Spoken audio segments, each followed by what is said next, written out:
Test 7. You will hear a number of different recordings, and you will have to answer questions on what you hear. There will be time for you to read the instructions and questions, and you will have a chance to check your work. All the recordings will be played once only. The test is in 4 sections. At the end of the test, you will be given 10 minutes to transfer your answers to an answer sheet. Now turn to Section 1. Section 1. You will hear a telephone conversation between a travel agent and a school principal who is organising a school tour for a group of third-year students. First, you have some time to look at questions 1 to 3.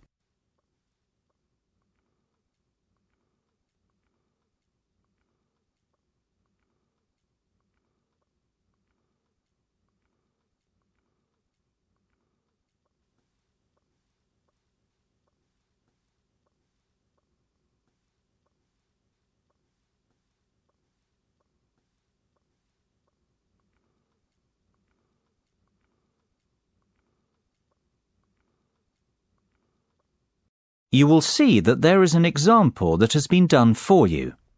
On this occasion only, the conversation relating to this will be played first. Hello, Mcfadden's Travel. James speaking. How may I help you? Hi there. My name's Jonathan Presley, Principal of Sainsbury Secondary School. I am calling to ask about your early bird tour offer. I saw it advertised in the Evening Herald yesterday. Certainly, Mr. Presley. What would you like to know? Oh, please. Jonathan will be fine. Of course, Jonathan. How can I help you? Well, the first thing I'd like to know is, how long is your offer valid for? My third-year students are planning a holiday in early April. Will they qualify for the discount? The good news is, our special offer runs until the end of May. Oh dear, March. That's terrible. We've just missed out.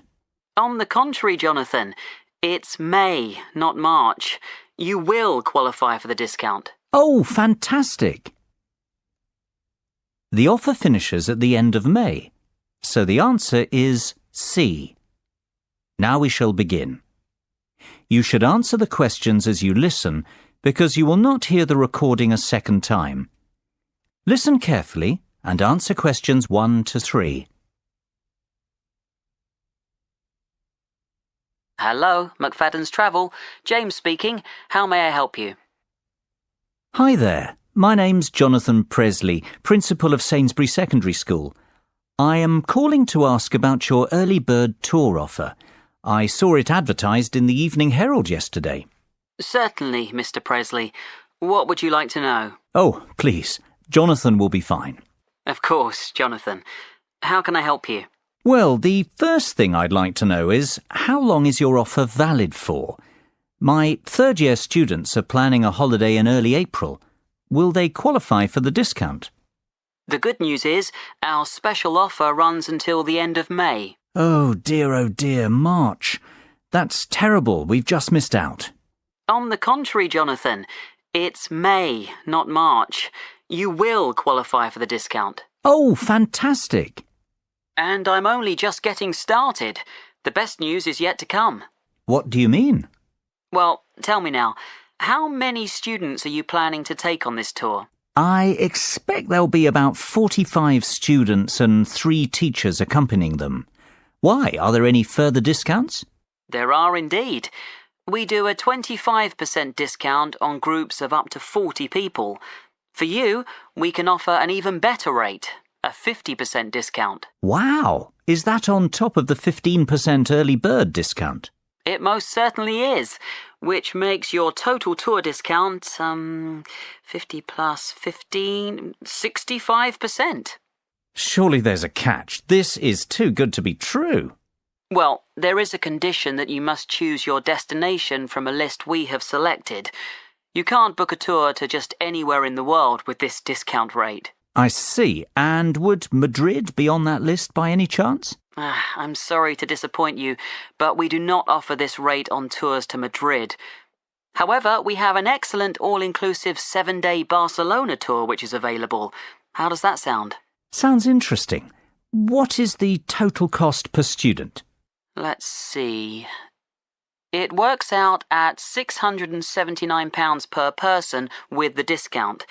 The normal price is £1,940, so you are saving £1,261 per person. Hold on a moment. Let me get a pen to write some of this down. It's getting complicated. OK, how much will it cost per student? £679. And how much of a saving is that? £1,261. Barcelona sounds very good indeed. Tell me, what do you mean by all-inclusive? What does £679 get us?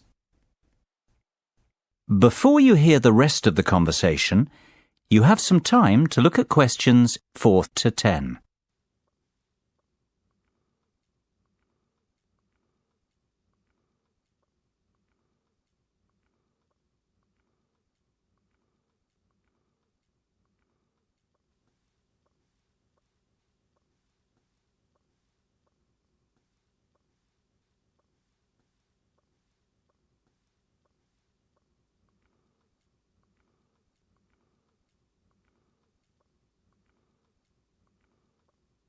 Now listen and answer questions 4 to 10. Well, that price covers flights, 3-star hotel accommodation and extras. James, I must say I'm very glad I called you this morning. This is a fantastic deal. It covers flights, accommodation and what else? Plus airport taxis, breakfast every morning, a city tour and theatre tickets. Great! And what about the teachers? The teachers can travel free of charge with the students. Well, I might just go on this tour myself. I've always fancied a trip to Barcelona. But for the children's sake, of course. Of course. Now, let's get to work on the booking. Exactly when were you planning to leave? The 7th of April, if possible. Yes, that's available.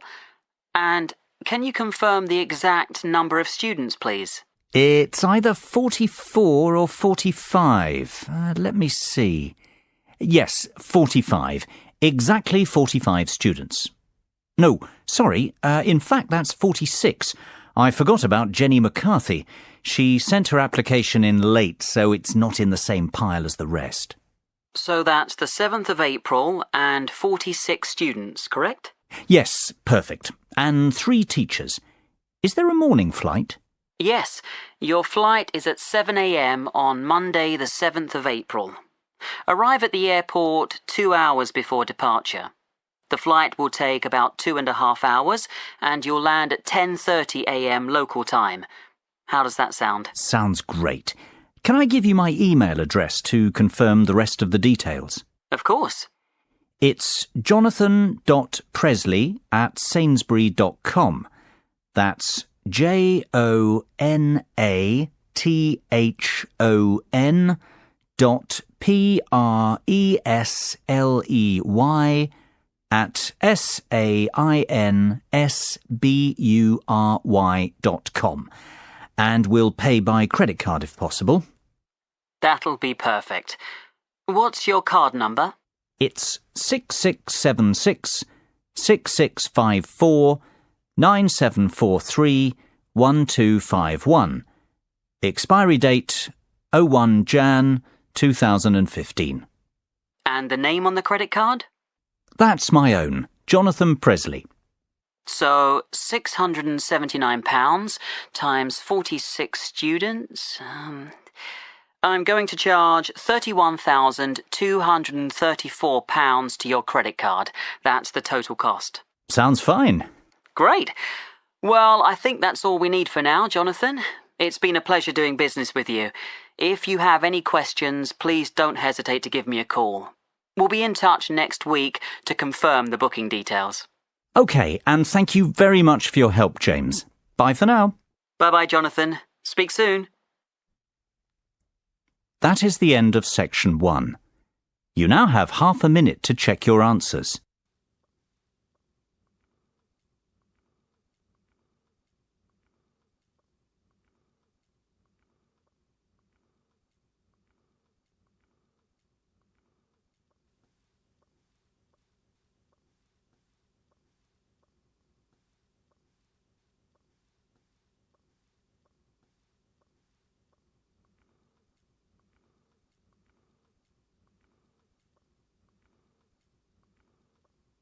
Now turn to Section 2.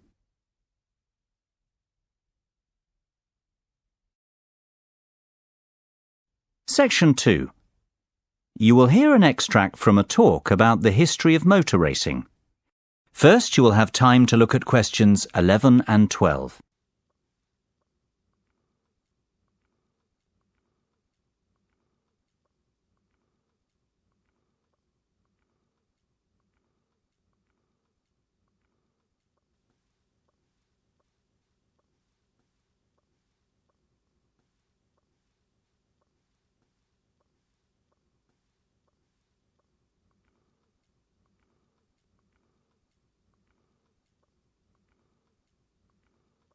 Now listen carefully and answer questions 11 and 12. Good morning and welcome to the programme. This week we're continuing our series of features on motor racing, and I am delighted to welcome to the show David McWilliams, widely recognised as the most knowledgeable motor racing historian in England. We've invited David in to talk to us about what is probably the most famous and prestigious motor racing championship in existence today. That is, of course, Formula One. David, Formula One is now a massive racing franchise, but how did it all begin? Well, Formula One has its roots in the European Grand Prix Motor Racing Championship, which began in the 1920s. After World War II, the Grand Prix was transformed into a new championship format, the one we are familiar with today, Formula One. The formula stands for the rules which all the drivers and manufacturers must respect. The one signifies that this racing championship is regarded as the best in the world. The first World Championship race was held in 1950 at Silverstone in England.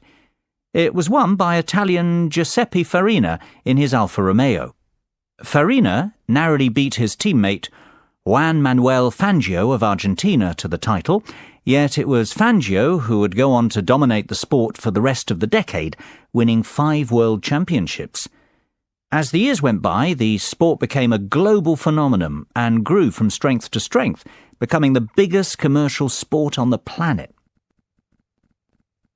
Before you hear the rest of the conversation, you have some time to look at questions 13 to 20.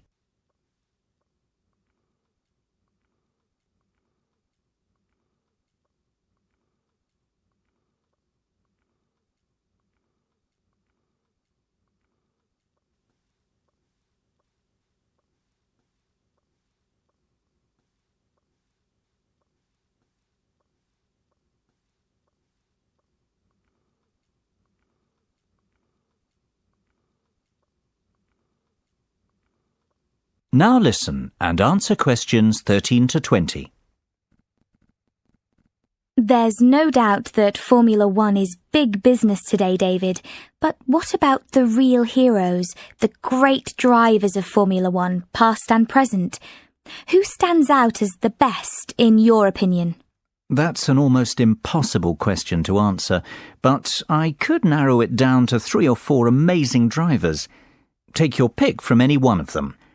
I'll start with the Grand Master of Formula One, the great Fangio, who I've already mentioned.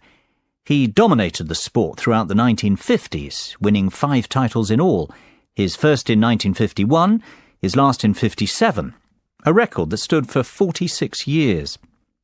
Indeed, he was the first multiple championship winner. Fangio was a fiery and spirited Argentinian who never gave up. His greatest moment came in winning the 1957 championship, when he came back from a disastrous pit stop to recover a 30-second deficit and take the championship on the last lap of the last race of the season. That was, of course, to be the last time he'd win the title. Another undoubted great is Brazilian Ayrton Senna. Senna won the world title 3 times, the first being in 1988, the last in 1991. Tragically, he died in a race crash the year after, to the dismay of millions of fans watching the race unfold live on TV.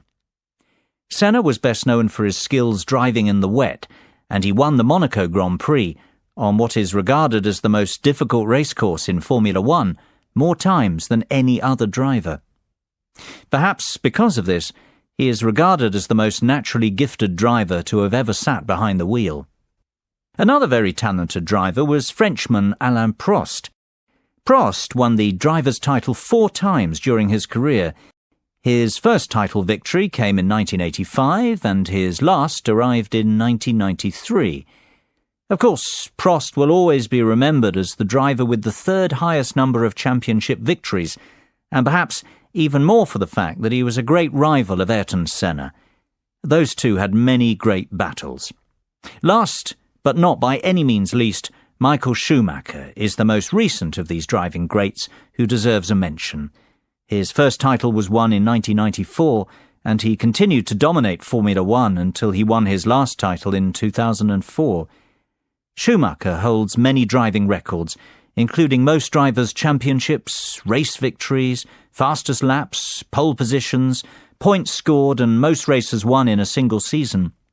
He is also regarded as the greatest driver on paper, having won 7 world titles.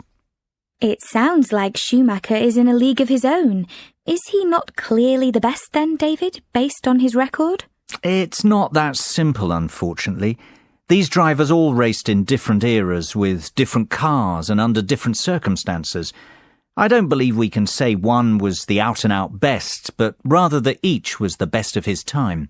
That's praise enough. That is the end of section 2. You now have half a minute to check your answers.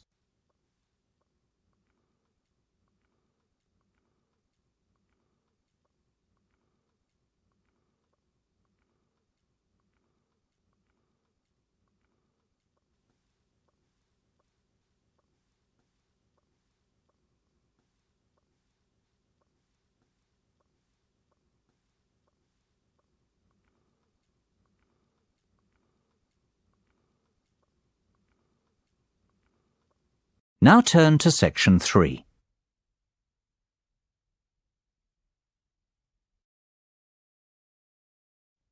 Section 3.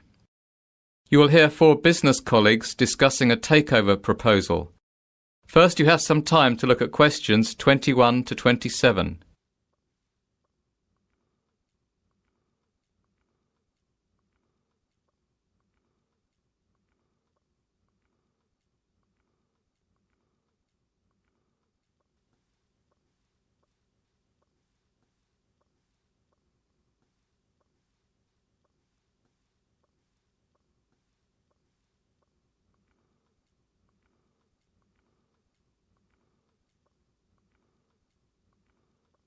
Now listen carefully and answer questions 21 to 27. So, let's go over this again.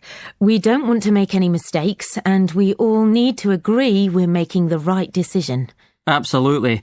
We'd have to spend a lot of money to buy Biz Educators Inc., almost £10 million. So let's get this right, otherwise it'll be our necks on the line. Well, I for one think this is an excellent opportunity for our company to expand and break into a new market. I say we should go ahead with the takeover.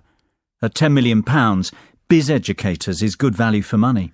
OK, Dave, I know you're very much in favour of the acquisition.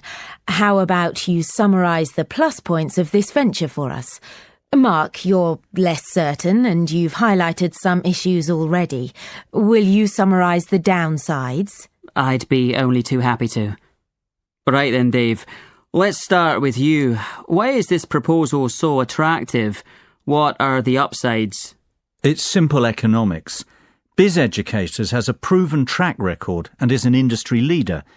It is a well-respected company with a great name, has generated excellent goodwill, and has consistently made a gross profit of more than £500,000 per annum with a great shareholder return. Yeah, but what about the net profit? That's not nearly as high. In fact, last year it made a net loss of £100,000. Mark, that's only because it invested in a new manufacturing plant. That's a long-term investment to secure the company's future. In fact, it's a good thing, not a bad thing.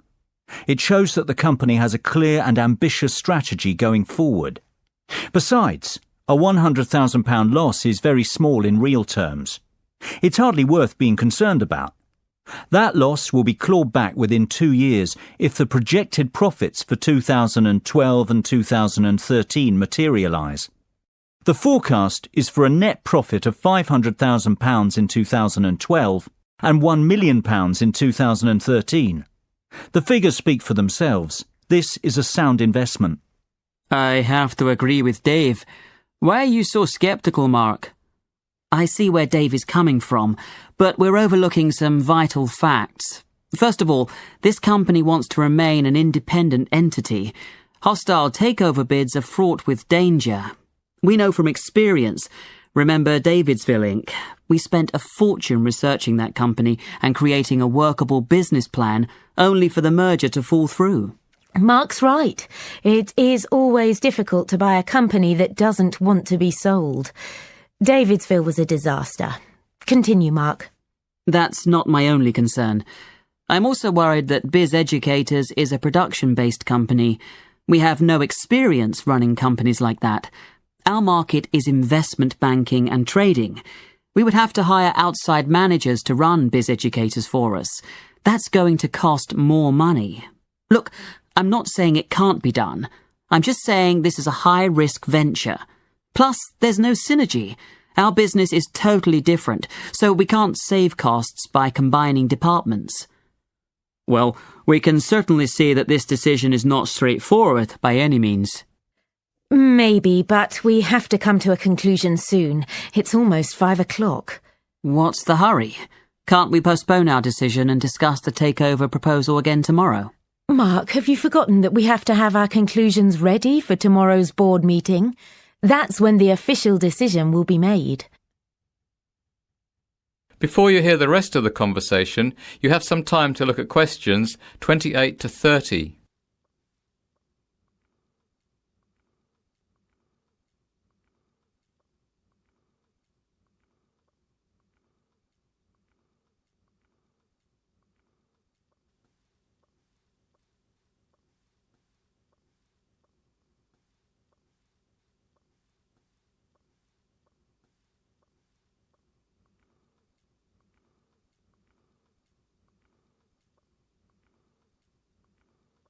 Now listen and answer questions 28 to 30.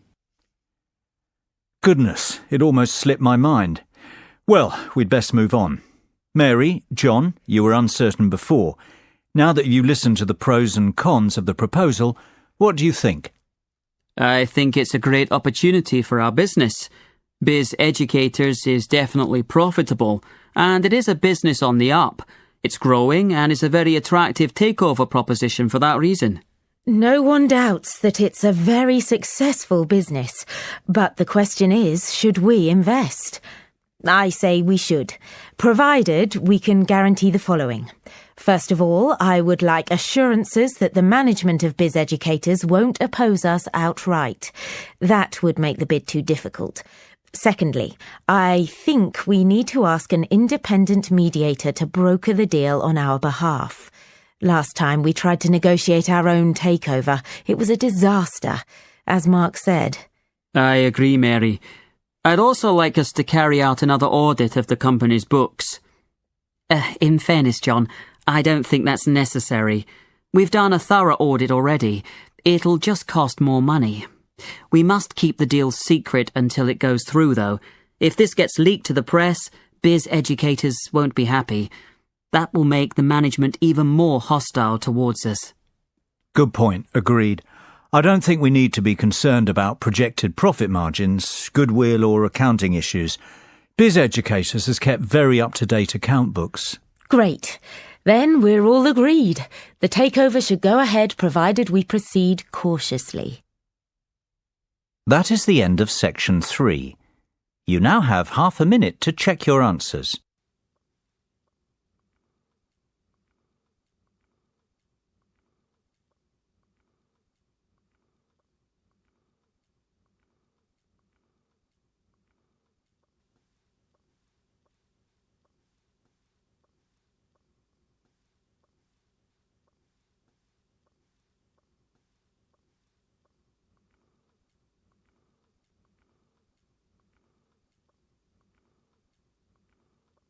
Now turn to Section 4.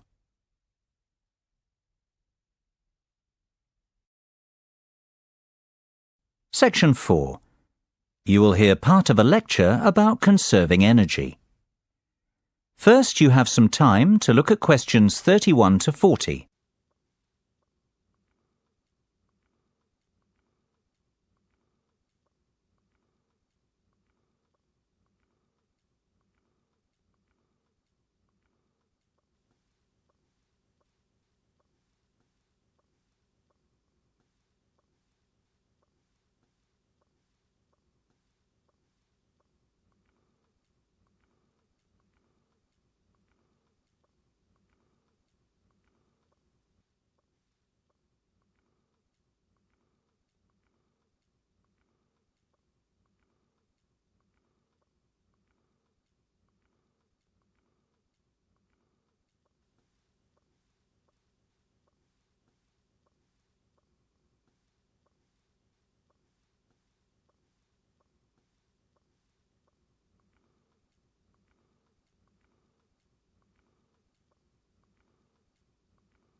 Now listen carefully and answer questions 31 to 40. I'd like you to give a warm welcome to our guest speaker today, Dr. Sophia Martin from the Faculty of Science. Dr. Martin is an expert in energy conservation, and she's going to talk to us about ways we can conserve energy in the home. This is a very important subject, as the world we live in is facing dramatic and potentially destructive climate change as a result of our excessive wastefulness and aggressive exploitation of natural resources. Thank you for the kind words, Alice. You are quite right. We face an unprecedented climate crisis, and it is up to each and every one of us to do our bit to help stop global warming. Believe it or not, if we all took some simple steps, we could dramatically reduce our carbon footprint and help protect the environment. It is not a cliché. It is not silly nonsense talk. One person really can make a difference, and I hope that after my speech today, you will understand how. But first, what exactly is your carbon footprint? Basically, it's how much you pollute the environment as an individual, or rather what volume of greenhouse gas is emitted into the atmosphere because of your day-to-day activities. The key to stopping global warming is for each of us to reduce our carbon footprint. And if we conserve energy in the home, we can achieve some truly dramatic results. Our homes are actually very inefficient from an energy conservation perspective. Indeed, more than 65% of all homes aren't insulated enough. This means that they lose heat, and that homeowners waste a lot of energy, not to mention money, on heating during winter. So, the first step is to fit adequate insulation in the attic and outer walls of your home. This can reduce your heating bills by as much as 25%. What's more, the government offers grants to people who want to have their homes re-insulated, so it isn't a very expensive process, and you will probably recoup your investment within a couple of years. I would encourage everyone to consider this course of action. Both your wallet and the environment will thank you. Believe it or not, there are even simpler things we can do. For a start, never paint your interior walls in dark colours. Dark colours absorb heat. Therefore, you will waste more energy trying to keep your home warm. Always use light colours on interior walls. Did you know a dishwasher that is 50% full uses almost the same energy as one that is 90% full? The moral of the story is to wait until your dishwasher is packed before switching it on. It'll save you and the environment. The same is true of most household appliances, so try to use them only when necessary. Another startling fact is that replacing just one normal light bulb with an energy-efficient light bulb will save you £25 over the lifetime of the bulb. Now, just imagine the savings if you replaced all the bulbs in your house. Having large windows seems to be in fashion right now, yet it makes no sense whatsoever from an energy-saving perspective. Windows are one of the biggest causes of heat loss. If you have large windows at home, my advice would be to close the curtains and blinds as often as possible. This will help your rooms retain heat. Another simple way to retain heat is to close all inside doors, especially ones which lead into cooler parts of the house. Carpets and rugs are great floor insulators. It's a good idea to have these fitted in rooms where heat retention is an issue. I would strongly advise people to consider erecting solar panels on their roofs. You don't need to live in a constantly sunny place to reap the benefits of these. Even our English weather will suffice. Solar panels can generate enough energy to heat your entire hot water supply, which is fantastic when you think how much you pay for this service at the moment. And of course, I would encourage people to continue recycling and composting waste. The next generation will thank us if we act now, and rightfully condemn us for failing to. Well, I can only hope you have found this speech informative and that I have highlighted the importance of the individual to the cause of environmental protection. Thank you for your attention. I'll hand you back to Alice now. That is the end of section 4. You now have half a minute to check your answers.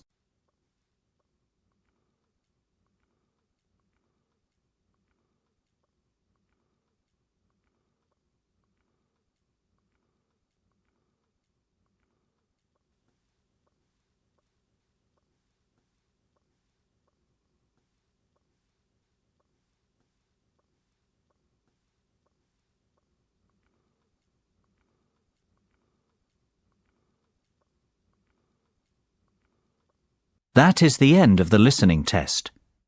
In the Ielts test, you would now have 10 minutes to